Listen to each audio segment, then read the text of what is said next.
the University of Pennsylvania introducing a new policy where the university will no longer issue socio-political statements.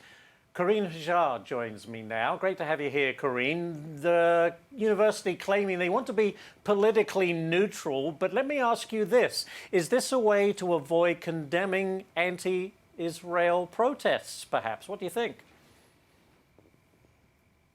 Well, stepping back, it's absurd that universities have to say they're not going to issue political statements in the first place. You go to universities to learn and to form opinions about tough issues.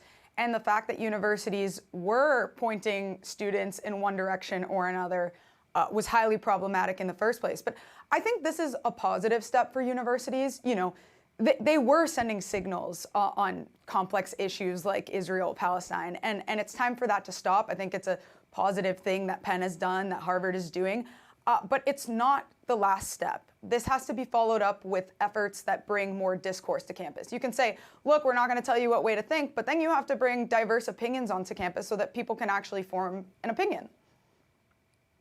Yeah. Very true. All right, going to move on. Want to talk about this one, Carine. South Carolina Senator Lindsey Graham calling Donald Trump's debate performance a missed opportunity.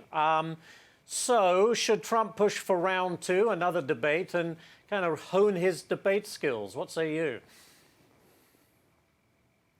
Well, I think that Lindsey Graham is correct. It was a missed opportunity, not just because Kamala Harris wasn't held to account, but because the president was arguing against little quips here and there and wasn't able to talk about any of his record and the type of record that independents, the votes that you need right now, swing voters, the really crucial voters right now, want to hear about. They want to hear about a stable border, they want to hear about a stronger economy, and they want to hear about stability abroad. They're not so much interested in cats and dogs in Ohio. So it was a missed opportunity, but I think that in another debate, if the president was focused in on his record, especially on the big issues that sway votes, the economy and immigration in this election, that it could potentially move the needle. Now, what I'm curious to see is, you know, debates usually don't end up mattering that much. A lot of folks have already made up their minds. The swing voters are crucial here. But with Kamala Harris, this should be the focus for the former president because she is new to the campaign.